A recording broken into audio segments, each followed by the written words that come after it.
Last time Pinky ప్రెగ్నెంట్‌గా ఉందని చెప్పినప్పుడు ఎందుకన్ని సార్లు ఆపరేషన్ చేయించేయండి అని చాలామంది చెప్పారు. సరే ఆపరేషన్ చేయించేద్దాం కదా అనుకున్నాను. అండ్ డాక్టర్‌ని కూడా అడిగాను. బట్ ఆయన చెప్తానన్నారు. ఇప్పుడు ప్రెజెంట్ అయితే చేయట్లేదు. చేసినప్పుడు చెప్తానన్నారు. ఆయన చెప్పేలోపే మళ్ళీ పింకీ ప్రెగ్నెంట్ అనమాట. ఆయన ఎప్పుడు చెప్పినా పింకీ ప్రెగ్నెంట్‌గా ఉన్నప్పుడే చెప్తున్నారు.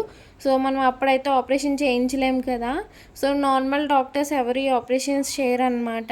దానికి వేరే స్పెషలిస్ట్ ఉంటారంట. వాళ్ళే చేస్తారంట వచ్చి. సో అందుకే ఈసారి కూడా కుదరలేదు. మళ్ళీ పింకీ ప్రెగ్నెంట్ ఏమో అని చెప్పి డౌట్‌గా ఉంది. సో మార్నింగ్ వచ్చి మిల్క్ అడుగుతుంది. సో మిల్క్ అయితే పెట్టాను. సింబా సారాకి మిల్క్ పెట్టను కదా! ప్రెగ్నెంట్‌గా ఉంది కాబట్టి మనం మిల్క్ ఇవ్వాలి. ఇంక ఈ బుజ్జి పెట్ట అయితే కింద గూడు పెట్టిందనమాట ఆంటీ వాళ్ళ ఇంటి దగ్గర. సో మా ఇంటికి వాళ్ళ ఇంటికి దానికి తేడా తెలియట్లేదు. పైకొచ్చేస్తుంది, అరిచేస్తుంది గూడు కనిపించకపోయేసరికి.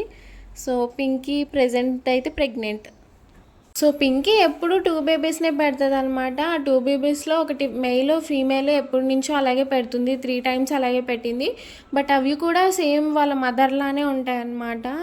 సో ఏంటంటే నేను ఇప్పటి వరకు ఎలాంటి వీడియోస్ చేయలేదు. పింకీకి డెలివరీ అయ్యిందని చెప్పి వ్లాగ్స్ కింద. ఈసారి నుంచి చేద్దామని అనుకుంటున్నాను. అండ్ నాకు అంతగా ఐడియా కూడా లేదు. ప్రెగ్నెంట్ డాగ్‌కి ఏం ఫీడ్ చేయాలి ఏంటి అని. నేను ప్రతిసారి నార్మల్‌గానే దానికి ఫీడ్ చేస్తాను. మిల్క్, కర్డ్, ఫ్రూట్స్ అలాగా ఏమన్నా ఉంటే కూడా చెప్పండి. ఇలా హెల్తీ ఫుడ్ పెడితే బెస్ట్ డాగ్స్‌కి అని.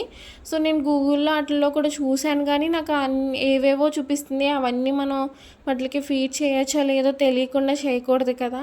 సో నేను డాక్టర్‌ని అడిగాను. నార్మల్‌గానే పెట్టేయచ్చు, ఏం పర్లేదన్నారు. ఎందుకొచ్చిన రిస్కు, మనం స్పైసీ ఫుడ్ అది పెట్టకూడదు. ఎందుకంటే ఇవి బేబీస్ కదా! వాటికి వేడి చేసేస్తాయి లోపల. సో అందుకని చెప్పి మంచి ఫుడ్, ప్రోటీన్ ఉన్న ఫుడ్ ఇవ్వడానికే ట్రై చేస్తాను.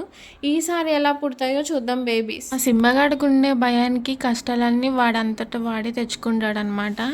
సో ఆ ముగ్గురికి అన్నం పెట్టా, పింకీకి, సారాకి, సింహకి. అన్నం తింటున్నారు. తింటున్న వాళ్ళు నార్మల్గా తినచ్చు కదా. సారా గట్టిగా అరిచింది, ఎవరో వచ్చేసారు అన్నట్టు. వీడు కంగారు పడిపోయి పక్కన అన్నం తినంటే వాళ్ళ మీద కురికేశాడు అనమాట. ఉరికేసరికి ఆ ప్లేట్లో ఉన్న కర్రీ వచ్చి కళ్ళలో పడిపోయింది. సో కళ్ళలోంచి వాటర్ వచ్చేస్తుంది చూడండి. సింబిలా తిరుగు ఇక్కడ.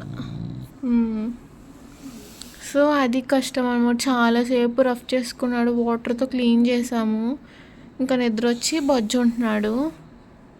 ఇప్పుడే దెబ్బలాడుకున్నాము బొమ్మల కోసం.